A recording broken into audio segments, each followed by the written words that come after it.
Let's get going, everybody. Welcome to the Sid City Social Club meeting for Tuesday, October 13th. We're glad to see you. Hi. I'm not no theme, but anything that we've ever talked about is still game. You can still talk about it. So mental health or any of those things, I'd really be curious to know. And I know we're going to talk to somebody who's got some interesting things to say about some of those things today. We have Halloween coming up in the next few, and I'm sure everybody's going to be partying hard in the nightclubs, wherever they are. But when you're, finished with that, or before then, maybe we should all meet up here. And dressing up is not mandatory, but it's encouraged. Even I think I'm going to have to wear something. So and I don't do that.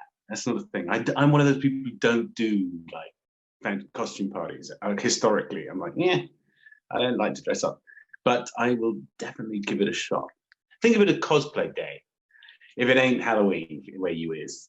Good. We're up and running. Let's talk to some people. International Cosplay Day. Robin, are you there? I am.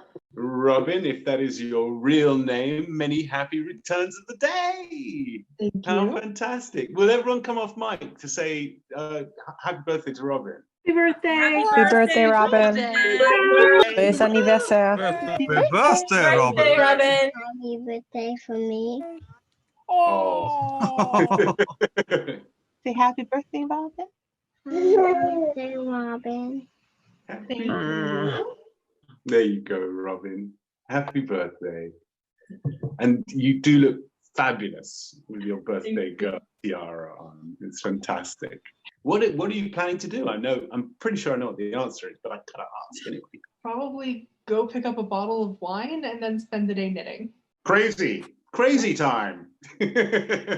That's terrific. That's wonderful. Who's on the list of people you're going to try and contact? My parents are going to call me at some point, and probably my niece. Are you still knitting, like a person who's waiting for the knitting end of the world? Yep. This was supposed to be my birthday sweater. Oh my goodness, what a gorgeous, we've seen a lot of your stuff and it is beautiful. And that is no less. Now you like those color combinations because I spy behind you on your freezer door the same color combinations going on. All about rainbows and pastels. It's gorgeous. Bright and colorful. What inspires you when you come up with a knitting piece? Do you have a internal library of patterns and ideas that you like to keep working on, improving? Or my watch just fell off the thing. It really depends on the day. If I'm really bored, I'll flip through a book of knitting stitches. And if I see something, then I can use that. But after the Bardo, I started working on calling it a gratitude shawl based on the concept of prayer shawls. But instead of saying a prayer, since I'm not religious, it's going to be thinking about things that I'm grateful for as I work. That's lovely. How does that how do you swim in that? So far, I've started by making a list of prompts, and each row of the design, or each row that has baubles on the design, is going to have 10 baubles. Right. So each time I work on a bauble, I'm going to think of, one of 10 things that fits that prompt. So, 10 people in my life I'm grateful for, or 10 completely mundane things. I love mundane. I think mundane's so underrated. I think mundane is the most beautiful thing in the world. I think it's the most special thing. The ordinary is just magical. Someone to make you coffee in the morning, or check the locks before you go to bed. Things like that. Yeah, absolutely. Do you go into a sort of zone? I know Nana talks about flow, because you get into, it's a repetitive thing with enormous concentration for small changes in direction, but then you're in a thing and you're just going, aren't you? So does that switch get flipped? All the time. I've actually messed up quite a few things because I just keep going and don't pay attention to what I'm actually supposed to be doing. So you've knitted your cat into a shawl. Ripping it out is also very therapeutic. And do you find that helps with your health? Yes. Knitting is absolutely fantastic for mental health. And there is a movement of using knitting as a form of meditation. Yeah. Which is really interesting. I haven't tried it yet myself because I want to finish my sweater. Yeah. And I can't, like, that's not something I can like relax and do. Like, I need to make a deadline. But the gratitude shawl is going to be my first project where I actually think about that. That's really terrific. I'd said this in the Bardo, that this is the chat I had with Manar a few days ago now. I was there. I was wrapped in this. I remember you vividly. I remember saying that children innately meditate. Not all of them, but because I did. During my day, because I'm taking in so much information, so much stuff incoming. You've got to kind of pass it through a sieve, which is a sort of neutralizing thing to stop it being so electric as all these stimulants arrive. But back then it was just the immediacy of the world was kind of very, very frying. It was really, really electric for my mind. And so I had to kind of soften it as it came through. So I consciously thought about everything that was arriving, all these senses and feelings, and a little bit less as I got older into my sort of teens, adolescence. But very much so when I was between sort of 6 and 9, 10, that sort of area. But I would just put everything neatly in its place to filter all this stuff as it arrived and move through my life. And then at the end of the day, when I went to sleep, I thought about my day and where I could have done something better or exploited a situation more interestingly. And I went to sleep very contented. I went to sleep very late because I was thinking so much. But I remember sitting in my bed thinking, gosh, I can't go to sleep. I really need to go to sleep. I've got to get up and do this thing tomorrow. That's a vivid memory. Anyway, I digress. But I think meditation is something that is innate within us, and somehow we lose it. Like you were saying about processing your thoughts, there are studies on how knitting helps you do that, particularly oncology. Yeah. I mean, the trouble is, picking up knitting is quite a hard thing to do because it requires a fair amount of dexterity. It's difficult to learn the movements, a bit like dance, but it's a dance of the fingers. How would you transfer that to someone who doesn't have knitting at their fingertips, to not put it too fine a point on it? Start by trying different tutorials and knitting guides, because I guarantee there is someone out there who has explained knitting in a way that will make sense to you. Yeah. You just have to find that right person. And once you get going, I find that casting on and the first row are the hardest. Like I remember when I first learned to knit, I hated casting on and I hated knitting that first row because it just didn't make any sense.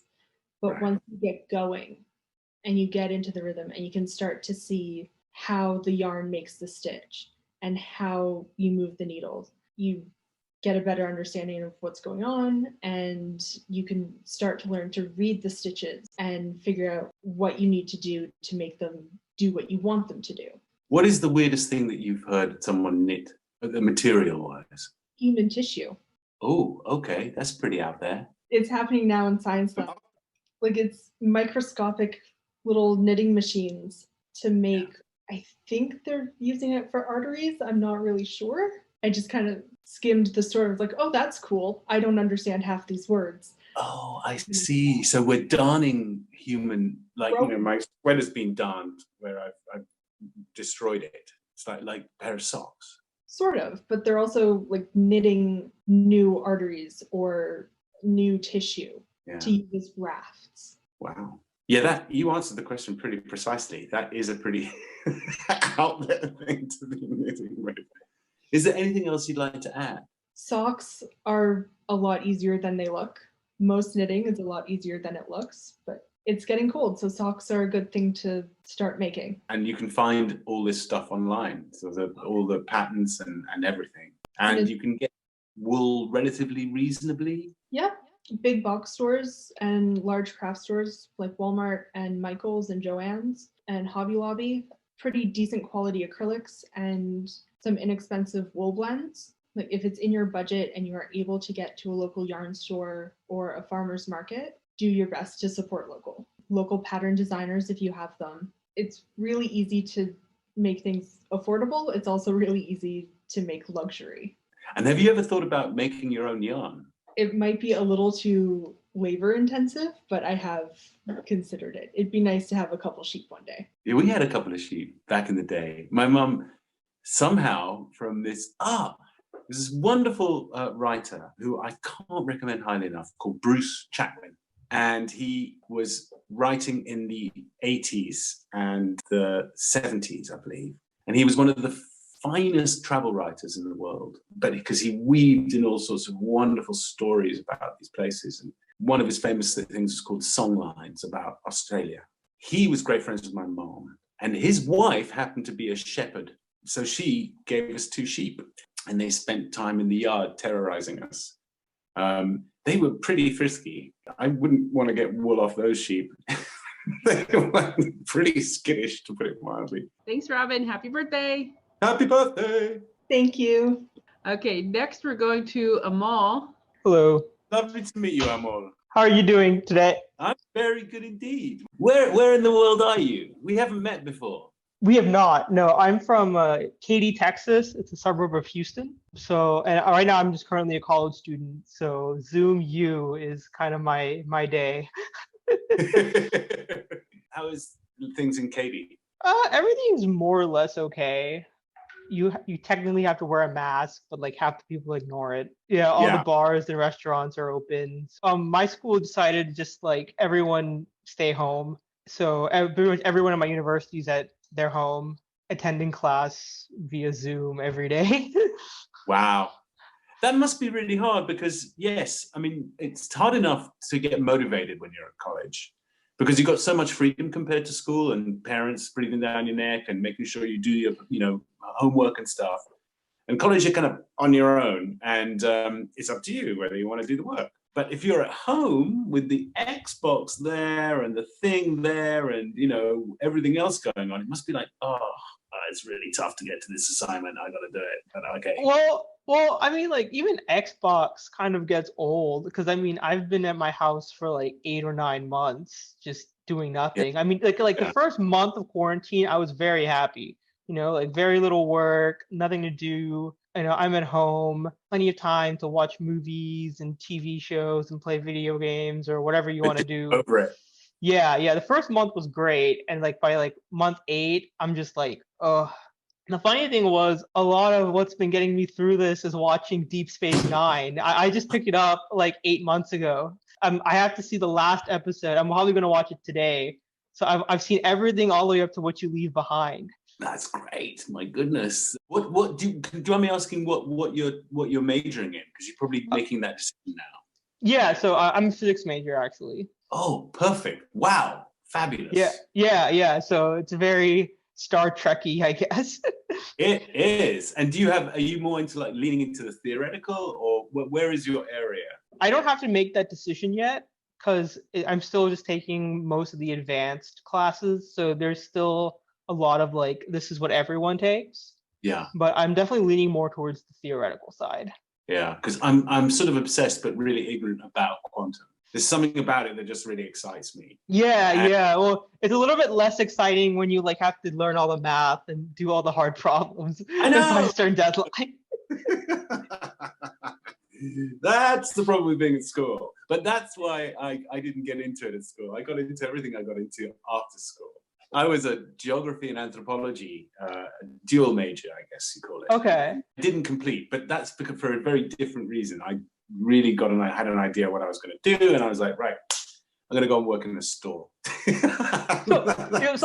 can I ask you a question, right? Sure. What do you think are the biggest similarities and differences you have between you and Dr. Bashir? Really? So you as a person versus you and the character. The biggest difference is that Dr. Bashir has got his life all like laid out. He's got something to get up for every morning, and he's got some wonderful, amazing adventure and something to do all the time, which I think was fantastic for that guy. I suspect there's some underlying similarities in personal traits, in the way we talk, obviously, because I'm his mouth and the guy making all the noise. I like to think that I lent him some some characteristics that came from me, but a lot of it was this beautiful, beautiful writing that we had. It's very difficult for me to make that call. I think it's really hard. I think some other people who know me, and that includes like some 60 people in this social club, pretty well now, would be able to point out what the similarities are. But it's very hard to see yourself that way. So I can definitely say that there are lots of things that aren't the same. Because like as I was going through the show, right, I would say like him, like, you, I don't know, you or Bashir, I don't know. Let's call it whatever you want, yeah. And probably like Odo, I would say like those are the two characters I identified with a lot. With you, it's more like your very failed romantic life over the first 6 seasons. I can understand that. And then, I always got, Odo's kind of like, I'm different from everybody else and no one else is like me. And you have to like try to learn how to fit in. Yeah. I could also identify with that. Yeah. I mean, and to a lesser extent, like all the characters, I kind of love all the characters. The only one I didn't really like was probably Jadzia. I was kind of meh on Jadzia. I like Ezri a lot more than I like Jadzia.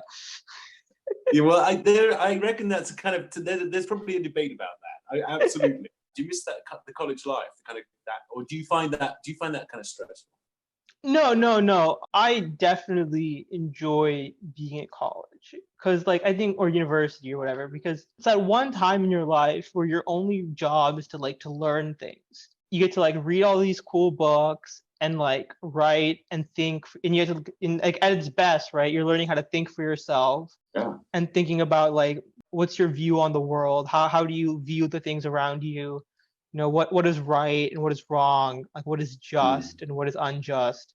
And you're trying to form like who you are along with like all these other people that you're with. It's kind of that last point in your life where you can really do whatever you want to do and go wherever you want to go and like be whoever you want to be, because kind of after that, once you get into your like, it seems to me, just like talking to some of my friends who are just a few years older than me, that once you're on a path, you become a doc, you go to med school, or you become a lawyer, or you go to grad school, or you become an actor, or whatever.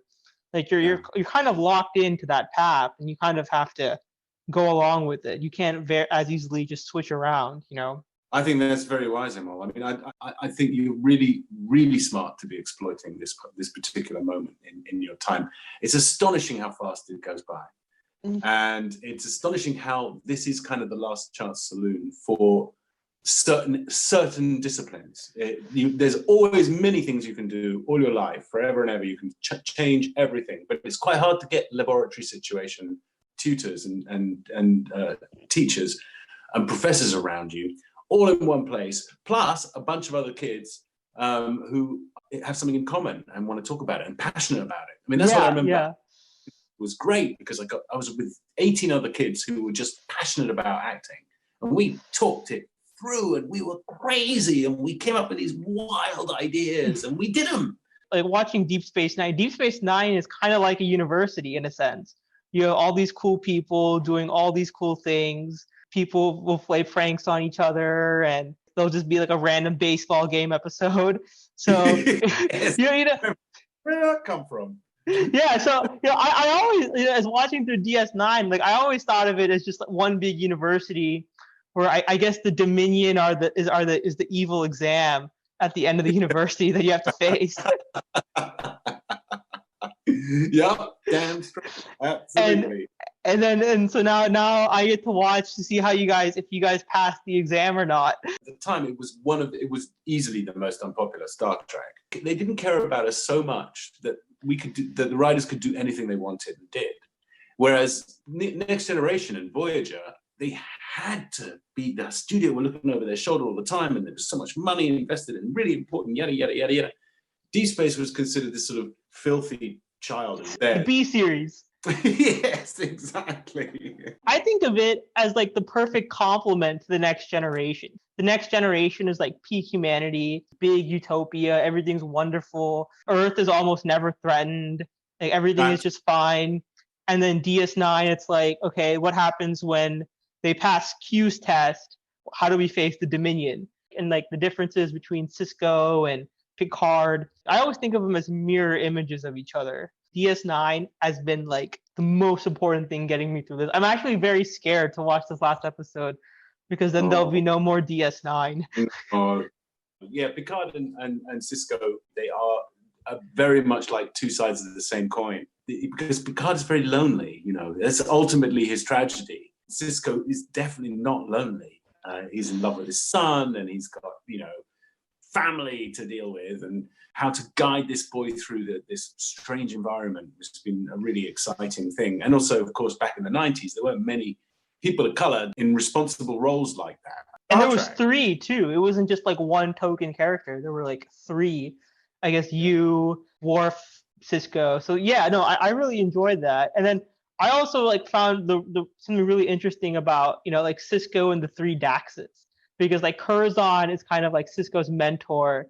Like Jadzia is kind of like his friend. I mean, even though he's like technically of higher rank, they pretty much are like, they're pretty much equals. And then Cisco's kind of like a mentor to Ezri. So I thought that was just like a beautiful like lovely touch. The mentee to the mentor in one direction, and the Dax is going in the other direction, kind of like regressing almost in a sense. And there's a wonderful allegory of the fluidity of sexuality that lives within a symbiont creature.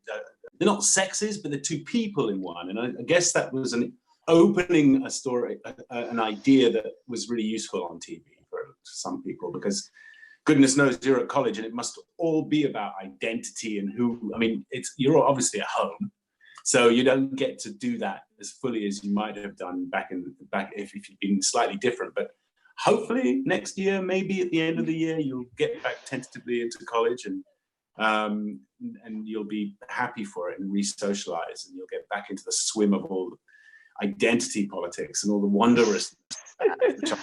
Yep. Lovely to meet you. You too.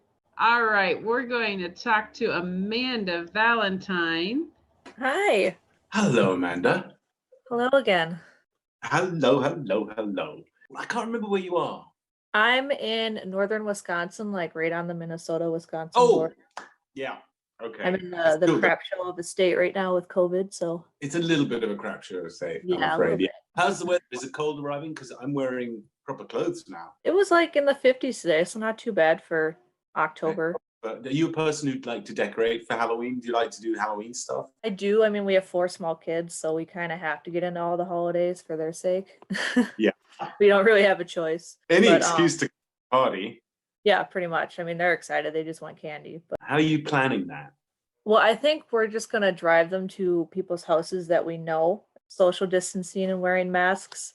I'm a COVID nurse, so I'm pretty strict about all of it. So I think we're just going to take them to families' houses and close friends who we know are social distancing.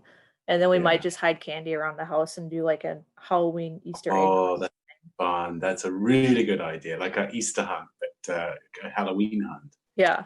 So how's work? I mean, you obviously are much better prepared now than you were back in March, but there's something that isn't quite working in the way that the messaging has gone through and the way that people are behaving. Do you think that's because we just don't care? Or I think it's getting to the point where people are just kind of over it and they're willing to take the risk. They're like, oh, well, if I get it, I probably won't die, so it's fine. But they don't think about the people who could get it and die. That it is insanely selfish. It's bizarre. It's like no one would walk into the ER and light up a cigarette. That's fine. Okay, that would be weird if you did that. But it's kind of the same thing, because most people actually won't die. But 1 in 1,000 may actually feel really unwell because of that. If people did that regularly, there's an equivalence there, which on the one hand, everyone's willing to accept that, well, we don't smoke in restaurants, it's unpleasant for people, but hey, I'm not going to wear a mask. Equally unpleasant for people at this particular juncture. I don't understand it, because to me that's logic, but I may be missing something.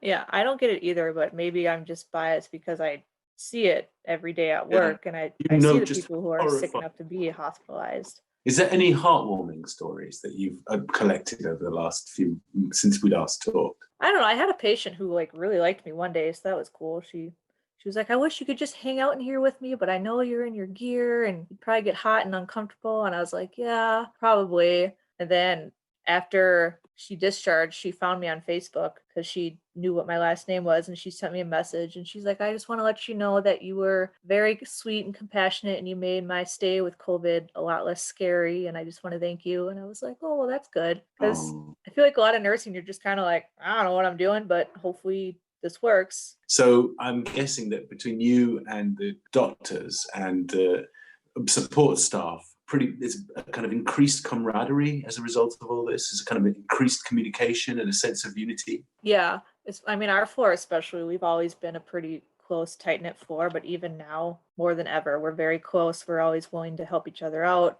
If one of us gets sick, the others are there asking how they're doing, if they can bring anything, if they can drop off groceries. They'll help us with our patients. Like if we've had a really rough shift, they'll just be like, sit down, take a breather, tell me what I can do to help you out. What do you do to have fun and unwind? We've been binging Lucifer lately on Netflix. That's kind of been our go-to show. And then he likes to watch a lot of Key and Peele, which is actually pretty funny. I get into it too. They are funny.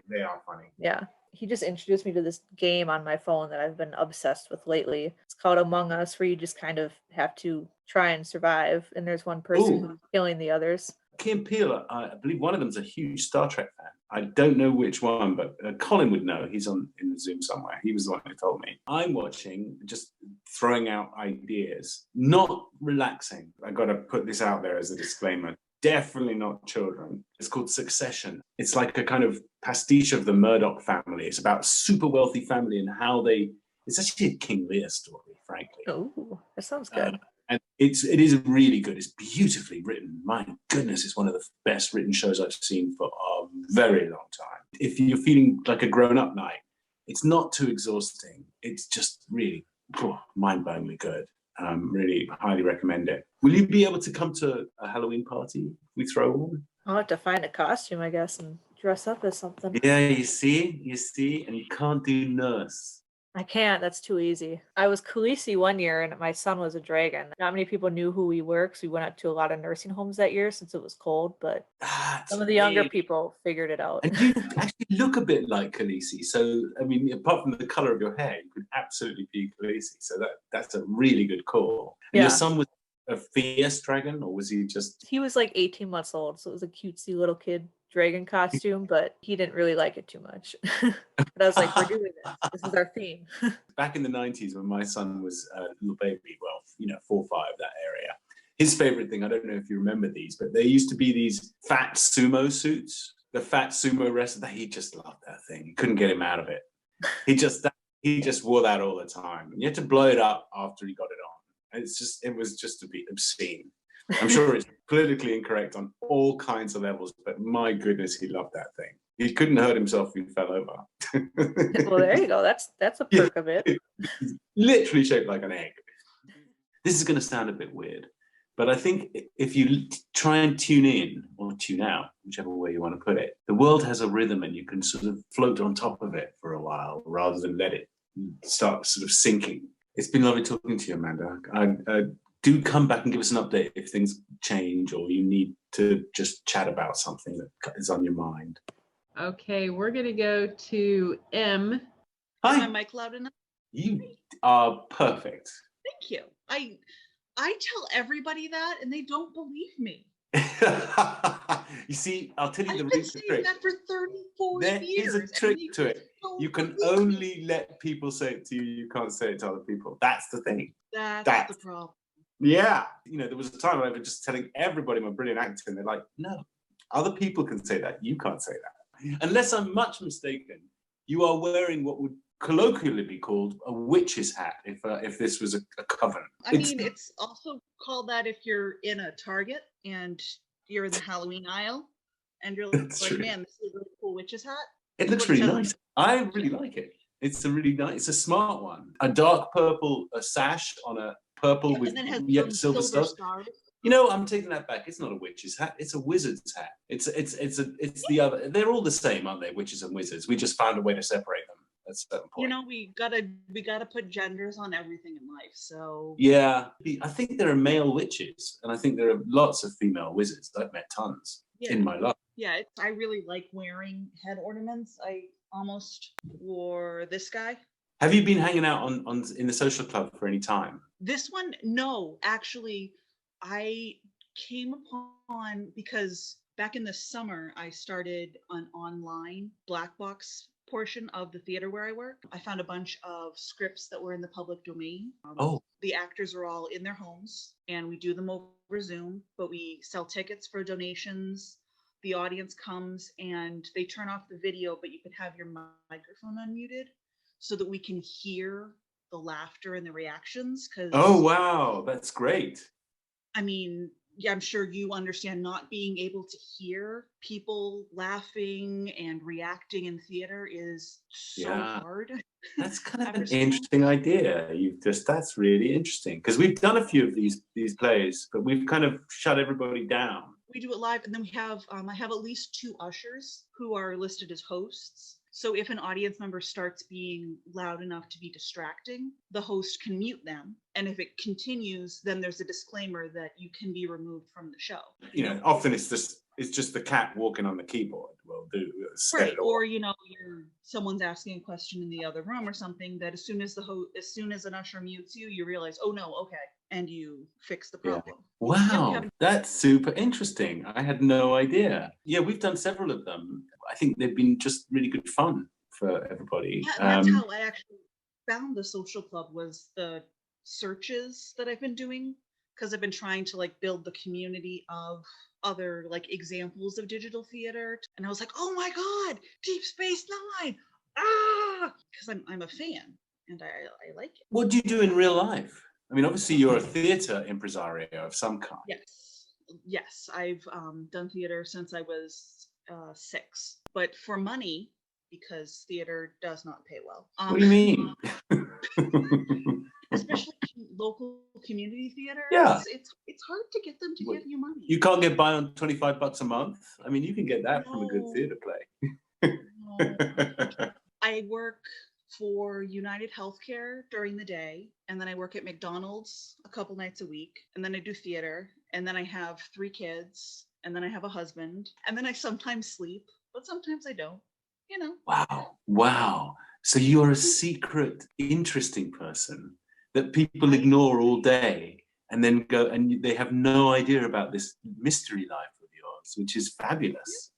Wow, I love that. I mean, I'm making assumptions that people ignore you all day, but that's my story. People just write off that I wear weird stuff because this is like part of my collection. Oh my goodness. Well, I'm really glad you've come to the right place. One of the reasons that is that not only are we kindred spirits here, a bunch of us, but we have some expert costumiers. I'm not sure that's how they would describe themselves, but that's the old-fashioned word that I grew up with. So that's the only thing I got, this French word. But they make, build, design, fashion, astonishing costumes, mixed media, metal and leather and material and you name it. They're here. They occasionally show us their stuff. There's something lovely, some similarity. You know how trees hundreds of miles apart can be connected by this fungus underground. It's a white vein of, that stuff. I can't remember what it's called for the life of me. I think it begins with an N. It's one of the biggest organisms in the world, so they say. But that we're connected in the same way. We might be hundreds of miles apart, trees, but there's a vein of something cool running under the ground that's making sure we have some sort of communality. So what sort of play have you got on now, and where can we find them if we want to watch them? In August, we did a sketch show where I collected 6 different sketches. Right. We had 2 pieces from Abbott Costello's radio programs. Oh, great. A couple pieces from an Australian playwright, a local playwright up in Maine, and I myself adapted the fable The Cat and the Mouse in partnership. Oh, wow. And so we did those 6. They were all comedy skits because I'm starting off light. We don't want to, Yeah. So we have a loyal fan base. And then this next one that we actually are just started rehearsing for Sunday is 6 comedy sketches, about 5-10 minutes each. These are all by a Canadian playwright. are very like Monty Python theme are inspired. Yeah. They're like normal situations like going to a restaurant or going into a pet store that just has the ridiculous factor ratcheted up to 11. Yes. How do you find actors? I work with a community theater here in New Hampshire. All of my cast pool so far has been folks tied to the theater. That's probably a smart thing. I mean, I was going to suggest that you they get actors from all over the place, but obviously, yeah, we can. You're probably dependent a little bit on your good relations with your local community theater, and using their actors is a pretty smart way to go. Right, and I use their publicity machine. Yeah. For like, you know, the notices and all that. Yeah, that's really but cool. yeah, anyone from anywhere in the world can audition and be part of it. I just haven't gotten that far of a reach yet. And how do you do, because are people in the same room in plays, and yet they can't be on Zoom? How do you bridge that divide? Or do you work on plays that just don't require that sort of interconnectivity? I have plans to work on those kind of things. Everything's going to take a little bit of adjusting. Like I said, I've been starting off really small. Like the first show was all stuff that we were able to tweak to be as if people were on a Zoom call with each other. This one, because there's some scenes that are in a restaurant, it's stretching a little further to use the audience's imagination that we're all together. And especially a live performance. Yes. Yeah, it's a challenge for everybody, but the thing that we're just looking to have fun and just do something that is remotely close to what we're used to. There's nothing wrong with that. There's nothing wrong with that. I haven't been in a community theatre for a long time. Never was actually, but full disclosure. But I have been asked to go and sort of hang out in a British community theatre, and there's something about it which is kind of a little awkward for me. So I wonder if that's in a weird way they are the subject of a play themselves, because they tend to be very wide, disparate bunch of people, some of whom are very posh and some of whom are kind of just wild childs, just, you know, wanting to do something crazy. And marshalling these very different people must be quite a talent, just because you're looking at people who've been there for, 25 years. I've done every play, and they know how theatre should be done. Yeah, absolutely. I know these people in England. I mean, yeah, marvelous. I think this is just terrific. Then you've got these other people like, it's quite an interesting microcosm society you've got going on in a community theatre where there's really no money involved. Yeah, it's just everyone's just there for fun. That's pretty cool. A lot of fun. I love it. Can I put on my nerd hat and ask a really quick question? Oh, sure. I forget that people might want to ask questions. You can always ask me questions. But I've just, because I've wondered it since the episode aired. Was Bashir always supposed to be genetically advanced? Like, was that part of the character from the? Okay. It was something that, I mean, in Ira's head, the producer, the showrunner's head, maybe he was, but he never told me, and I was kind of famously grumpy about the whole thing when it happened, because I like a little bit of a heads up so I could prepare that sort of stuff. But at the time I was really furious. I'll tell you what exactly happened in my head, not everybody else's. I can't speak for anybody else, but I felt that they were desperate the show wasn't doing as well as it should have done. And I thought that Michael was shipped in. I love Michael, by the way. I love his acting, Dawn Worf, to help the ratings, which I always think that stuff is. I'm always cynical about that stuff. I find it weird, but it happened, and I was thought, well, that must be the reason. I think I was also, don't forget, I was 29 or 30, so I didn't know nothing, but I pretended I did. In my conspiratorial head, I thought, well, they're making me genetically enhanced because they're going to try and make me more like Data, because we need to have more, because Data is one of the most popular characters. And I don't know whether there was any truth to it. And knowing the studio, there probably was a little, but I don't know if Ira would have let that happen. So I'm in two minds. All's well that ends well, you know. I mean, it worked out really well, and it had all sorts of interesting layers that I didn't understand at the time, which have become really important part of the show.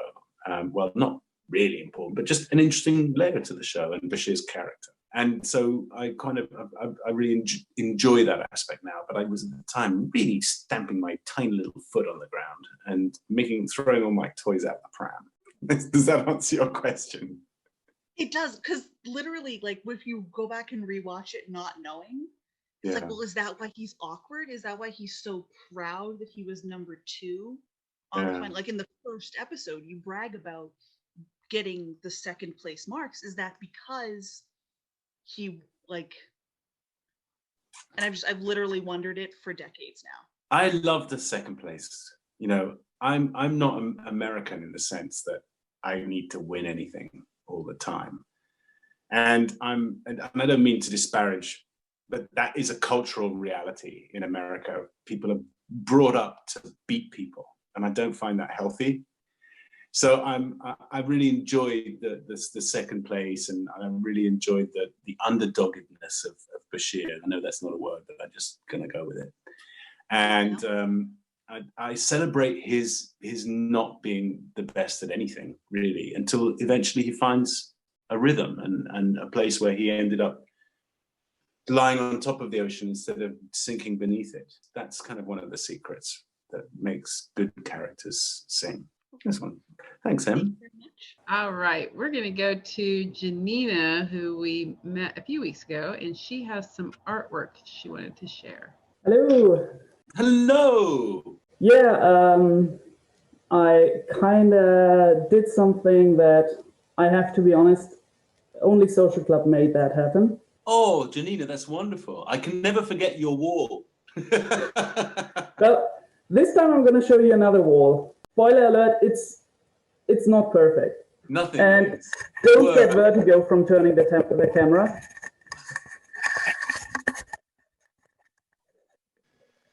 Oh my goodness. Wow. Oh, Janina, that is amazing. Thank you. How on earth did you do that? It's beautiful. Oh, that's just fantastic. Thank you. You are brilliant, is what you are. No. A lot of it was made first doing a sketch, then projecting it onto the wall, sketching it again, and then painting it. Wow. It is absolutely beautiful. And how did you know when to stop? Good question. I could forever finish it or do some more stuff, but I kind of stopped yesterday. Oh my God, it's really, really accomplished, Janina. That is a seriously accomplished piece of art. It's really beautiful. Good go. That's really well done. I'm really glad, and I'm glad you showed us. Usually I don't paint anymore freehand because I can't really do it, because I had an operation 3 years ago. They removed a tumor and it was in my elbow. So I hope it doesn't gross anybody out, but I have this kind of chicken wing now. It doesn't gross me out, and it doesn't even look like... It looks a bit like a shark just try to snack on me. There you go. Nah, not worth it. Boom. Told that no shark. offense to sharks. Yeah, no, you better not offend sharks because we've got shark lovers here. Because I'm left-handed, it just made it a bit impossible to do anything that requires fine motor skills. And can I just, sorry to go off subject, but you brought it up. Is that all okay, that your arm and the tumor and recurrence and what's going on there? It's all, are you clear of whatever the problem is there? I'm not sure actually. The tumor itself was removed. So first operation was botched, second one worked because they then sent me to a hospital that was actually competent. And now I have to do checkups every 3 months. And the last one in February, they found some lesions in the bone marrow. The specialist, they said it might just be from the radiation therapy. Yeah. So it was no concern, but I had to check it. And my last MRI was 3 weeks ago or so. I got a different oncologist. They misplaced the file and they were unable to read the CD. So all I got was the report that said, we don't know. What? So I'm just waiting for my oncologist to get back from vacation and give me hopefully a much more secure answer. Yeah. Because I just hate being in this kind of limbo. I don't blame you. That is absolutely awful. I mean, that's a terrible place to be, especially about health and especially about something so potentially scary that you've got to be all over it. You've got to be on top of that for your peace of mind. And does painting does that help? Did it like get your mind off it and make you like go, whew, this is fun? Yeah, it totally did, because it gave me a goal to reach, and usually my friends or my parents say, maybe that's a bit too daring, you can't really do it anymore. But everyone here in the club, what everyone shared was just so motivating. So that's what got me to do it. And well, that's how cool they all are. I mean, that's they these are. guys, yeah, they are some of the coolest people. Well, it is absolutely beautiful. I mean, beautiful isn't the right word. Handsome. It's so accomplished. It's just really great. It's eloquent. It's really crisp. It's faultless. Thank you. You're going to have to take a snapshot of it somehow and post it to the club so we can get it. We should get a gallery together of all the wonderful stuff. We should have I know we've got a great recipe book, and I'm thinking that's going to be winter. I'm going to challenge people to cook recipes from it and film them so we can all find out how they work. But we also want to get everybody's art into a gallery, curated, and you could just walk around a virtual gallery of all these wonderful things. And we have so many wonderful writers, my God. It's just ridiculous, isn't it? We have just a ridiculous bunch of cool people. Yeah. So what are you gonna paint next? I mean, you're gonna do a mural like that, or are you going to because I know you're painting all over you, all behind you is all your work. I haven't thought about it. I mean, I've been meaning to get my room ready, my other room. So I would first have to completely paint it white, but probably another mural. Good. Maybe a different Star Trek crew or a different franchise. It'll come to you. It doesn't have to be even figurative. It can be completely abstract as far as I'm concerned. Do you rent? I'm just asking. Or is it your place? I rent. That's why I'm working 2 jobs currently. And so when eventually you decide to leave, you'll be like, oh, I've got to leave all this behind. That's really cool. I've been living here for 10 years, so I have hope that I survive my landlady and her son. Yes, of course. So that I can just stay here. Yeah, well, I hope you do stay there if you like it. It's really cool. I can't remember what city you're in or near. Bamberg. That's right, because we talked a bit about Bayreuth and the Wagner Museum, all that stuff. Yes, I remember. Sorry, I completely forgot. I get some of these stories I just mix, and I borrow some people's stories and give them to other people in my head, and I can't quite remember. That makes complete sense. So I'm more concerned about this arm. I'm definitely not a doctor, but I'm guessing that if it was emergent, if it was a problem that they were alarmed about, they'd organize you, jump you straight to the front of the queue, get you involved, get you fixed, move you out, like when they needed to remove the tumor in the first place. You probably didn't wait months for them to do that. You did? Well, my hospital here botched the pathology report. They took 4 weeks and then forgot to mention the size. And that's the one thing you have to look out for when you make the pathology report for a tumor, the size, because it determines whether you need chemo or just radiation therapy or anything. Yeah. And they forgot.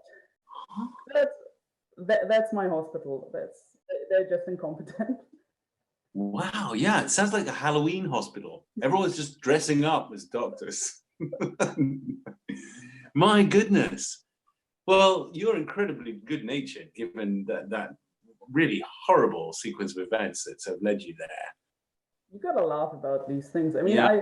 I always say I don't feel like I have a right to complain because I'm still here. I still have my limb. It's mostly functioning. So Yeah. I often feel that I can't really complain. Yeah.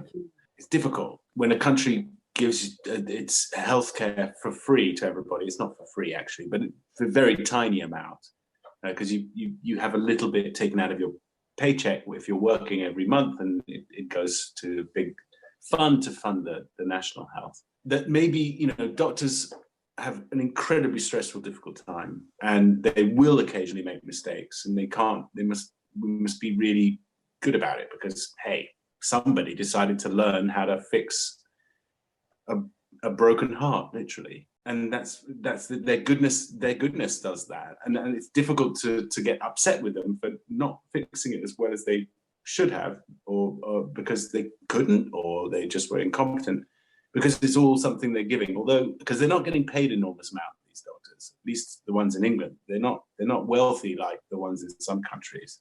So I'm confused. I would love someone sort of ethically to lead me through that minefield and teach me how to what to think about that, because I'm not really sure. But I'm definitely, like you, it goes against my nature to get upset with people who are trying to do the best they can.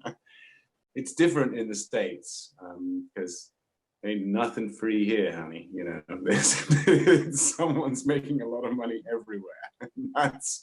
That's what's going on here. I mean, there's a lot of free stuff, but that's people being good, people doing things out of the goodness of their heart. But the system is not quite as cool as it could be. But I think everybody knows that. I mean, you dealing with this illness, what do you do to make yourself okay? Because you seem so good. You seem so okay. Is it just something inside you? You just don't you know, it's just something that you were innate. I'm not sure, to be honest. I tend to focus on other stuff usually, so that I just don't think about it. Yeah. And I mean, we all have days when we do get down on ourselves and we do feel like, what does it all matter? But usually I have a few very close friends, and now this group that just pulls me out of it. Right. Really. Great. And whether sometimes they know it or they don't, but it's just really what people just share with each other, and that's enough for me. Oh, well, that's great. That's fantastic. I didn't think of that. I mean, I do now you mention it, but there is a therapeutic value to just being friends with a lot of people, which is kind of a scary. If you told anybody, right, do you want 100 friends? Like, no, I don't want all these friends. But there's something really kind of important about that community, and maybe because we don't really have we just ended up here by mistake. You know, we didn't seek it out. We haven't found, you know, no one's, maybe I was going to say, no one sort of saw Crow online and went, I'm gonna find them and just get to know them. And that may have knowing Crow, that may have happened. But it's something, it feels like a kind of mistake, like a beautiful accident. But those are the best ones, honestly. Yeah, I agree. Well, listen, please keep in touch with us, because now we're all going to need to know how you're getting on. I know you can tell everybody in the chat, but I'll need to know. So just occasionally just go, I'm fine. Thanks, Janina. And I also want to see your next project. Thank you so much. And you, Mel, of course. Thank you for sharing that, Janina. I'm glad everybody else got to see it. All right, that is it for tonight, everybody. Thank you so much for joining us. A reminder, if you wanted to sign up to chat, it's at sidcity.net/guest list. And you don't have to have something interesting to share that you find interesting. As somebody said in chat, you might not think it's interesting because it's normal to you, but the rest of us are going to be like, oh my God. So we celebrate the normal here. We do. The normal, the mundane, the crazy, the awesome. See ya, everybody. Bye. Be safe. Good night. Bye. Bye, everyone. Yeah. Bye. Good night, all. Good night, lovely people.